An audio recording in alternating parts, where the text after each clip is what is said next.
अतिशय आनंद झाला आपल्या सर्वांना भेटून. आणि महेशजीने आपल्याला सांगू इच्छितो की आता मी संपूर्ण सावंतवाडी तालुक्यातल्या सभा घेऊन आलो. त्याच्यामध्ये सर्वात मोठी सभा ही तुमची सभा तुमच्या मतदारसंघात. त्याच्यासाठी लोकांचं प्रेम लागतं, लोकांची आत्मीयता लागते. आणि आपण सर्वजण महेशजींच्या प्रेमापोटी आज भारतीय जनता पक्ष, शिवसेना आणि राष्ट्रवादी आणि RPI याच्यामध्ये मुख्य दोन पक्ष या भागामध्ये आमचे आहेत जे सातत्याने काम करत असतात. त्याच्यामध्ये भाजप आणि शिवसेना हे जास्त प्रमाणामध्ये. मी ज्यावेळेला राष्ट्रवादीमध्ये होतो त्यावेळेला राष्ट्रवादी काँग्रेस असूनही प्रमुख पक्ष हा भागातला होता. परंतु आता त्याच्याबरोबर राष्ट्रवादी पक्षाची दोन ही झाल्यानंतर राष्ट्रवादीचे सुद्धा अनेक कार्यकर्ते जे तुमच्या या भागामध्ये RPIचे अनेक कार्यकर्ते आहेत. आणि मला आपल्याला एवढंच सांगायचं आहे की ही निवडणूक ही तुमच्या सगळ्यांची कसोटी आहे. वाईट शक्ती या भागामध्ये येणार की येणार नाही याचा फैसला ह्या निवडणुकीमध्ये होणार आहे. तुमची जी सत्प्रवृत्ती आहे, तुमचं जे सात्विक असं रूप आहे, हे रूप राहणार की जे लोक बाहेर आलेले आहेत, जे पैशाच्या जीवावर तुम्हाला आम्हाला खरेदी करून बघताय, ते या भागाचा ताबा देणार हा प्रश्न आहे. जे लोकांच्या जमिनी बळकवतात, त्याच्यामधून आलेला पैशाचा वापर या निवडणुकीमध्ये करतात, त्यांना आपल्याकडे थारा द्यायचा की नाही हा विचार तुम्ही आम्ही सगळ्यांनी करायला लागतो. आज शेतकऱ्यांचं सर्वस्व ही त्याची जमीन असते आणि ती जमीन जर कोणीतरी लुबाडत असेल तर ते चुकीचं आहे. एखाद्या शेतकऱ्याला आपली जमीन विकायची असेल आणि एखादी कंपनी ती घेऊ इच्छित असेल तर कंपनी जेवढा दर देते तो शेतकऱ्यांकडे पोचला पाहिजे.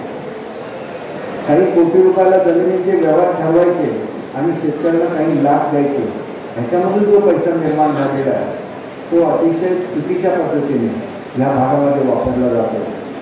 अनेक युवकांना त्या ठिकाणी खोटी आमिष दाखवली जात आहे. अनेक युवक म्हणजे येणारी आपली दुसरी पिढी ही पिढी बरबाद होते की काय अशा पद्धतीचं राजकारण हे या संपूर्ण भागामध्ये चालू आहे. आणि त्याच्यामधून सावध होण्याची गरज आहे. आपल्याला मी निश्चितपणे सांगतो की गेले काही दिवस वर्षभर दुसरे उमेदवार आहेत ते माझ्यावर टीका करत होते. टीका करण्याचं कारण काय, मी त्याच्याबद्दल काय बोललो नव्हतो.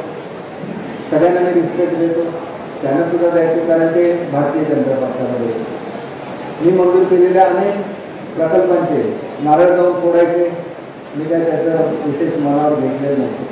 मी आपल्याला एक गोष्ट सांगू इच्छितो, इथं आता राजकीय खासदार झालेले आहेत आणि राज्यसभेचे मेंबरसुद्धा होते. इथं 3च व्यक्ती कामं मंजूर करू शकतात. एकतर पालकमंत्री करू शकतात, एकतर मी करू शकतो मंत्री म्हणून, किंवा राजकीय खासदार म्हणून करू शकतात. याच्या व्यतिरिक्त तिसऱ्या माणसाने कुठलाही निधी हा आपल्याला दिलेला नाही. उगाच येऊन सांगायचं की मी ही कामं केली हे मुळातच चुकीचं आहे. आणि मी तुम्हाला एक गोष्ट सांगू इच्छितो की ज्याचा उल्लेख चंदन गुरुजींनी केला ती वस्तुस्थिती आहे, की तुमच्या सरपंचाने काय ती वस्तुस्थिती आहे. कामं मी कोट्यवधी रुपयाची कामं मंजूर केली.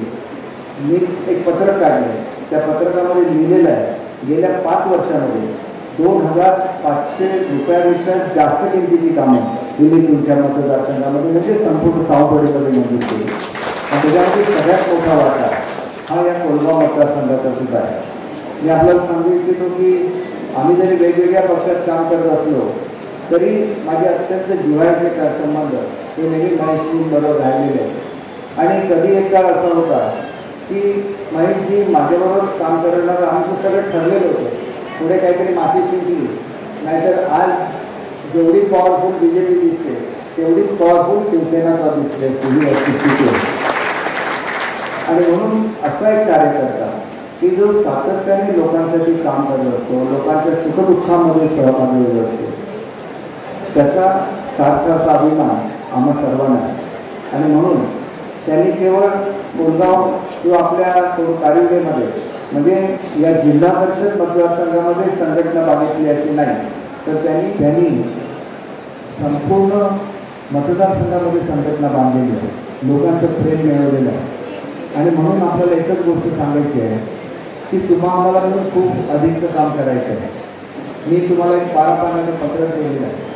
त्याच्यामध्ये मी ज्या योजना मंजूर केल्या, म्हणजे ज्या चांदाच्या बांधामधून असतील, सिंधू रत्नामधून असतील, ज्याच्यामधून तुम्हाला रोजगार मिळतो, अशा वेगवेगळ्या योजना ज्या मंजूर केल्या सगळ्यांची यादी. शेवटी मी योजना मंजूर केल्या म्हणजे त्याचा लाभ तुमच्यापर्यंत पोहोचला असं बिलकुल नाही. तुम्ही त्याचे लाभ घेण्यासाठी त्या योजनेमध्ये अर्ज करायला लागतो आणि त्यावेळेला तुम्हाला या योजनांचा लाभ सुद्धा मिळत असतो. अनेक वेळेला माझी माहितीची चर्चा होत असते की त्यांनीसुद्धा चांगलं असं डेअरीचं काम या भागामध्ये केलेलं आहे. डेअरीचं काम करत असताना त्यांचा आग्रह असा होता की मी फक्त देशी गाईंवर हे देतो, अनुदान देतो. त्यांचं हे होतं की तिथे म्हशींवर सुद्धा अनुदान द्या, जर्सी गाईवर अनुदान द्या, पुढच्या टप्प्यामध्ये आपण ते सुद्धा करू.